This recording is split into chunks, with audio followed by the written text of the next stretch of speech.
Hello student, today we are going to start lesson number 11 from science 2, life processes in living organism part 2.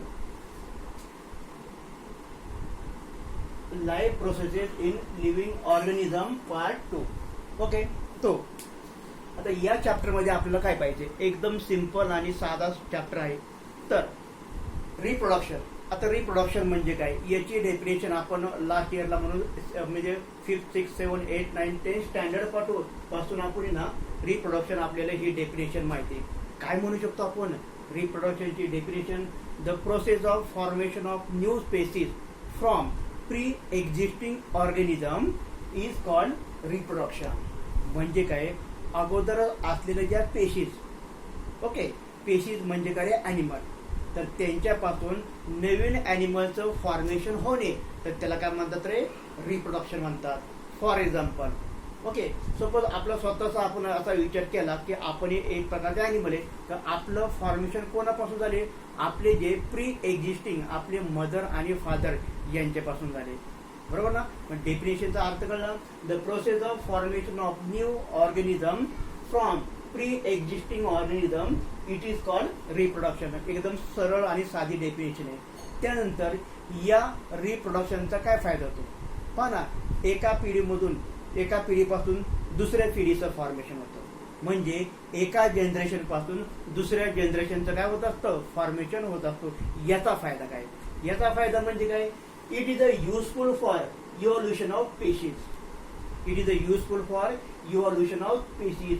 म्हणजे पिढ्यानपिढ्या, generation to generation एका पिढीपासून दुसऱ्या पिढीचं formation झालं. Okay, म्हणजे एका ऑर्गॅनिझम पासून दुसऱ्या ऑर्गॅनिझमचं फॉर्मेशन होत गेलं. याचा परिणाम काय झाला, आपल्यामध्ये चांगल्या प्रकारचं इव्हॉल्युशन झालं. इव्हॉल्युशन म्हणजे काय, चेंजेस, बरोबर ना, चांगले बदल आपल्यामध्ये झाले. In the earlier period we were the primate म्हणजे काय, आजवरच्या काही लाखो वर्षापूर्वीच्या काळामध्ये आपण कोण होतो, प्रिमेट म्हणजे काय, माकड होतो. ओके, तर पिढ्या काय झालं माहित, रिप्रोडक्शन झालं. ओके, त्या रिप्रोडक्शनचा काय परिणाम झाला, आपल्या सर्वांमध्ये काय झालं, इव्हॉल्युशन ऑफ स्पेशीज. म्हणजे सर्व प्राण्यांमध्ये इव्हॉल्युशन झालं. इव्हॉल्युशन मीन्स व्हॉट, चांगले चेंजेस होत गेले. Okay, next. आता रिप्रोडक्शनचे असे महत्वाचे 2 टाइप्स आहेत.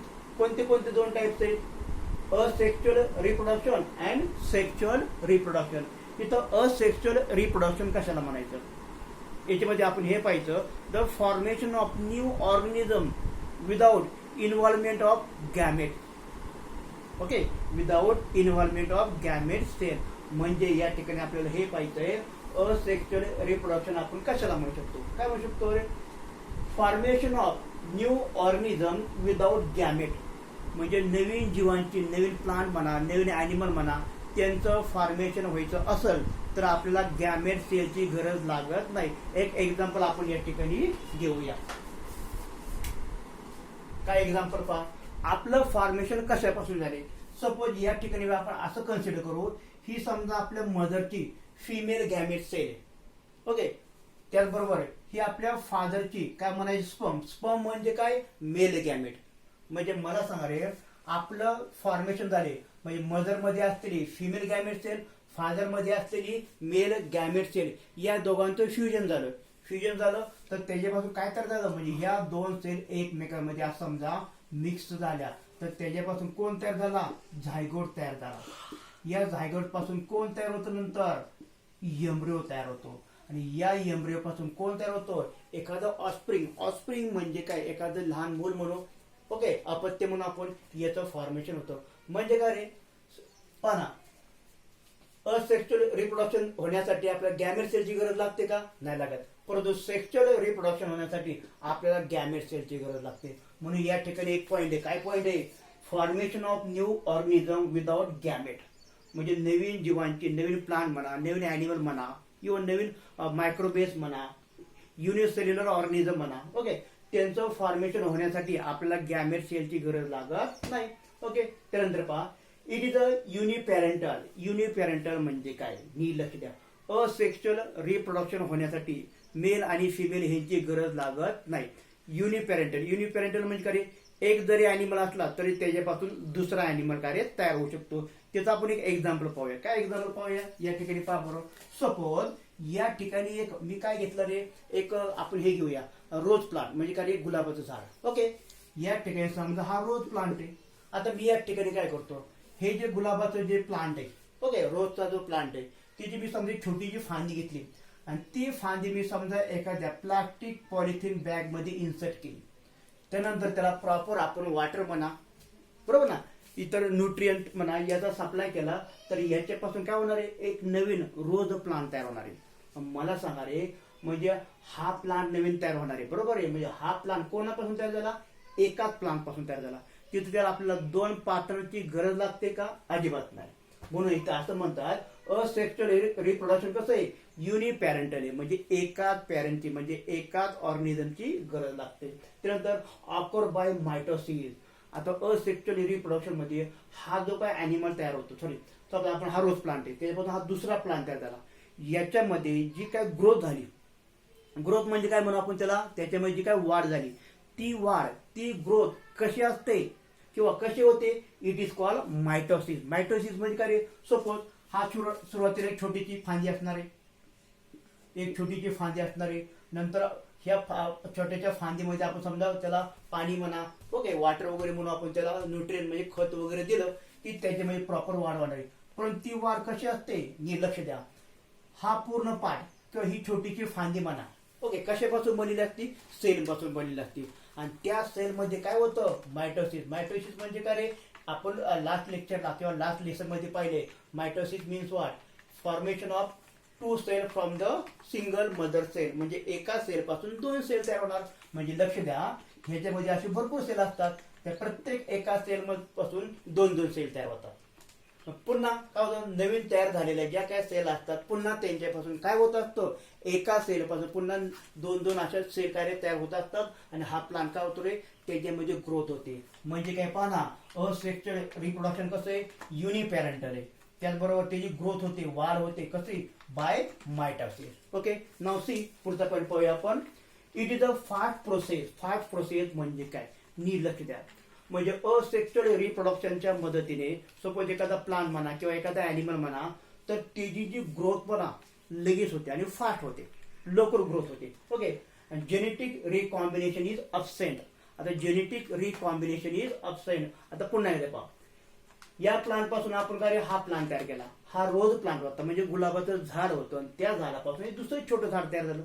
आता इथं असं म्हणायचं, ह्याच्यामध्ये जे काय जीन्स होते, जीन्स म्हणजे काय डीएनए म्हणून आपण, याचे जे डीएनए होते ते डीएनए आपल्याला याच्यामध्ये सापडतात.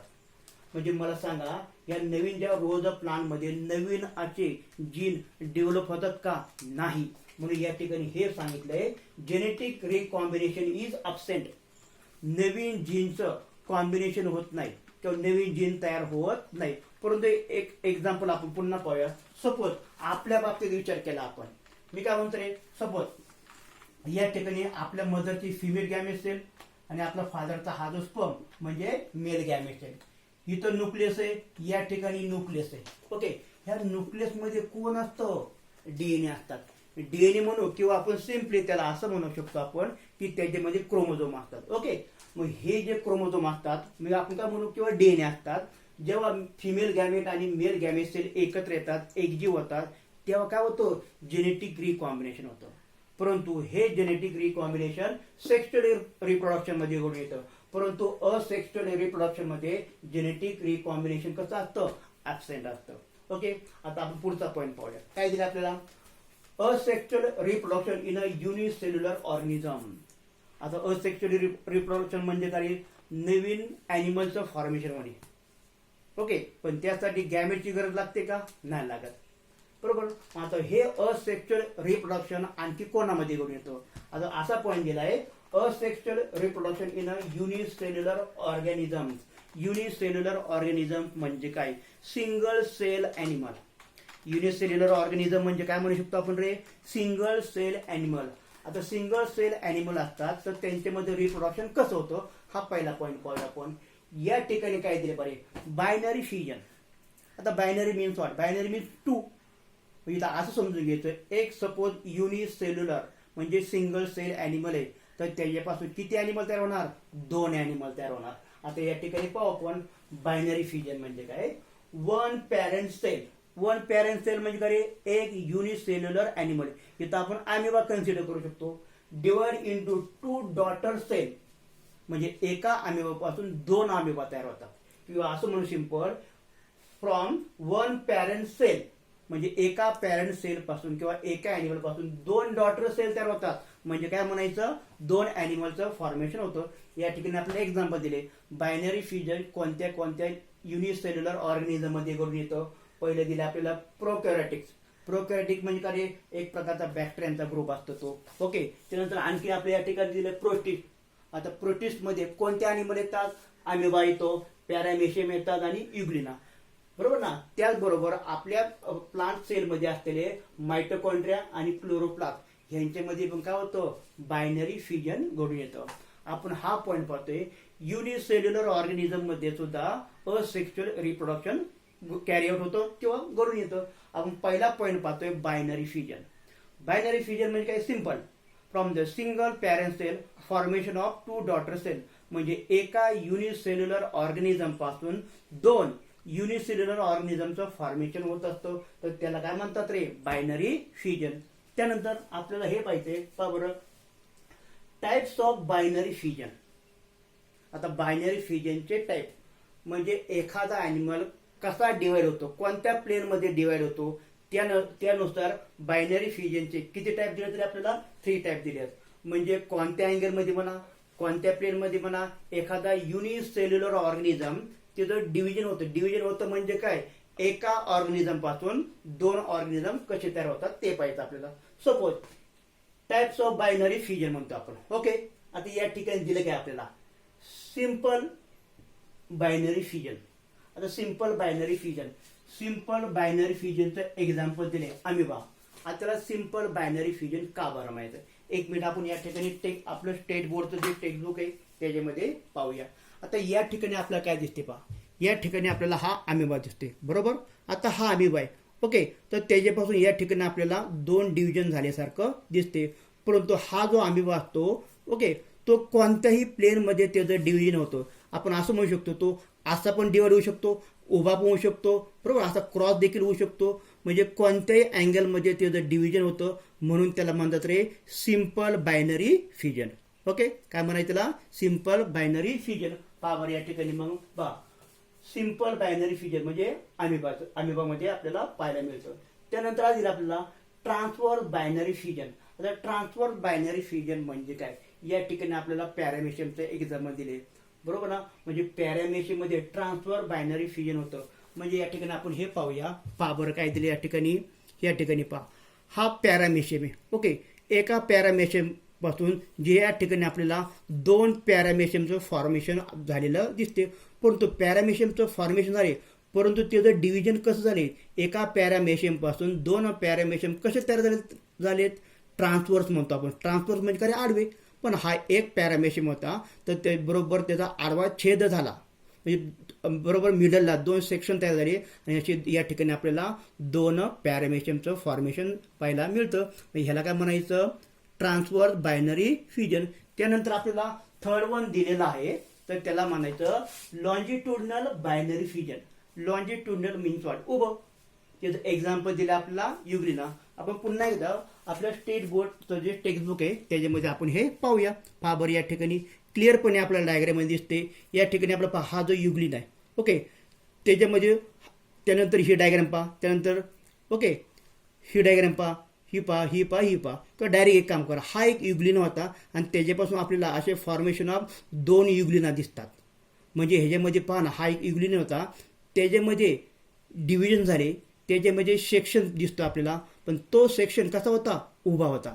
म्हणून त्याला म्हणायचं लॉन्जिट्युडनल बायनरी फ्युजन. ओके.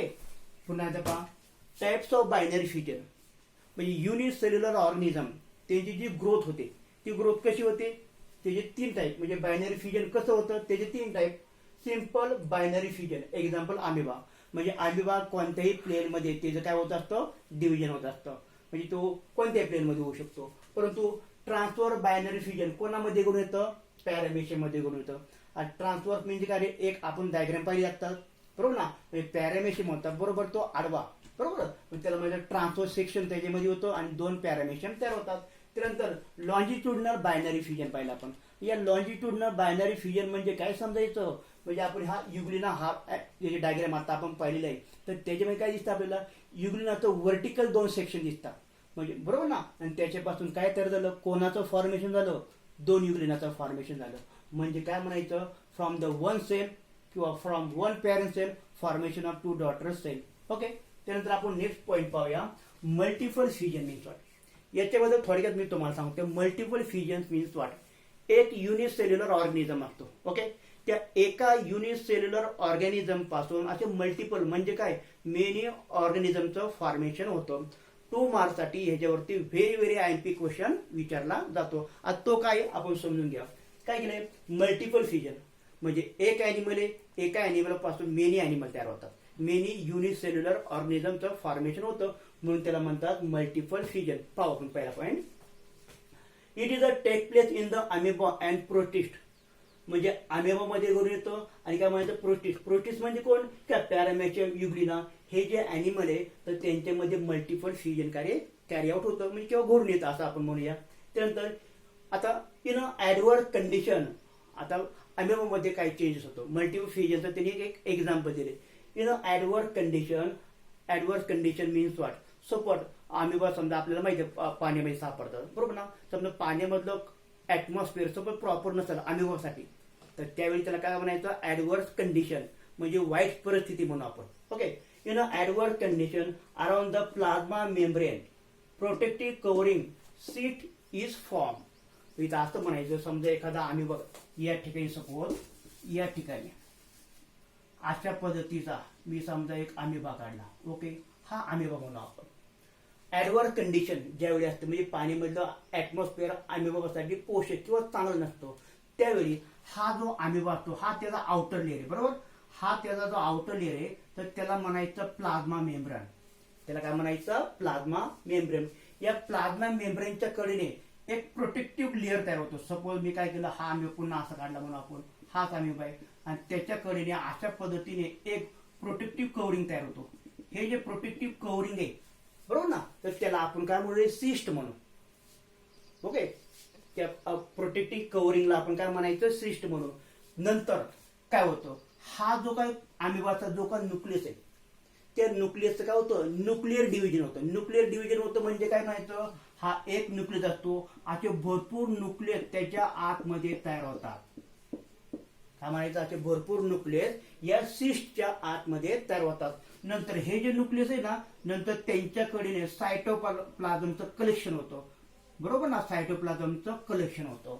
म्हणजे पहा, सेंटरला न्यूक्लियस म्हणून त्याच्याकडे कोणाचं कलेक्शन होतं किंवा त्याच्याकडे कोण तयार होतं, सायटोप्लाझम तयार होतो. नंतर ज्यावेळी त्या पाण्यामध्ये वगैरे म्हणा किंवा इन अ फेवरेबल कंडिशन हा जो सिस्ट असतो काय म्हणून आपण रे, ब्रेक होतो. आणि हे जे छोटे छोटे जे अमेबा असतात ना ते बाहेर पडतात, पण ते कसे 1 2 3 असतात का, नसतात, असे भरपूर असतात, म्हणून त्याला म्हणतात रे मल्टिपल फ्युजन. मेनी काय amoebulae are form, many amoebulae are form म्हणजे भरपूर अमेबा, मेनी अमेबा काय होतात, ते बाहेर पडतात. याला काय म्हणायचं, मल्टिपल फ्युजन म्हणजे एका अमेबापासून असे मेनी अमेबांचं फॉर्मेशन होतं. हे कोणाचं एक्झाम्पल आहे, मल्टिपल फ्युजन. मी रीड करतोय, मी लक्ष द्या. Multiple fusion take place in amoeba and protist. Protist म्हणजे काय, हे अॅनिमल, ह्यांच्यामध्ये मल्टिपल फ्युजन आपल्याला पाहायला मिळतं. इन ऍडवर्स कंडिशन म्हणजे काय, ज्यावेळेस चांगले वातावरण असतं कोणासाठी, अमेबासाठी पाण्यामध्ये, त्यावेळी काय होतं, around the plasma membrane protective covering cyst form म्हणजे अमेबाच्या कडेने एक आउटर लेअर तयार होतो बरोबर ना, हा आउटर लेअर तयार होतो. त्या आउटर लेअरला काय म्हणायचं, सिस्ट म्हणायचं. रिपीटेड न्यूक्लिअर डिव्हिजन, त्या अमेबाच्या आतमधला जो न्यूक्लियस असतो त्याच्यापासून मेनी न्यूक्लियसचं डिव्हिजन होतं, म्हणजे न्यूक्लियसचं डिव्हिजन होतं, भरपूर न्यूक्लियस तयार होतात. नंतर सायटोप्लाझमिक डिव्हिजन म्हणजे काय होतं रे, प्रत्येक न्यूक्लियसच्या कडे नंतर आपल्याला त्या ठिकाणी काय पाहायला मिळतो, सायटोप्लाझम पाहायला मिळतो बरोबर. देन मेनी अमेबुली फॉर्म म्हणजे भरपूर असे अमेबास तयार होतात. नंतर इन अ फेवरेबल कंडिशन ज्यावेळी त्या वॉटर मधलं समजा कंडिशन म्हणा, ऍटमॉस्फिअर म्हणा अमेबासाठी चांगलं असतं, त्यावेळी अमेबास काय होतं म्हणायचं, ते सिस्ट ब्रेक होतो आणि भरपूर अमिबा बाहेर पडतात. In a favourable condition many amoebulae are release. Okay, हे आपण कोणाचं एक्झाम पाहिलं म्हणायचं, मल्टिपल फिजनचं एक्झाम पाहिलं. ओके.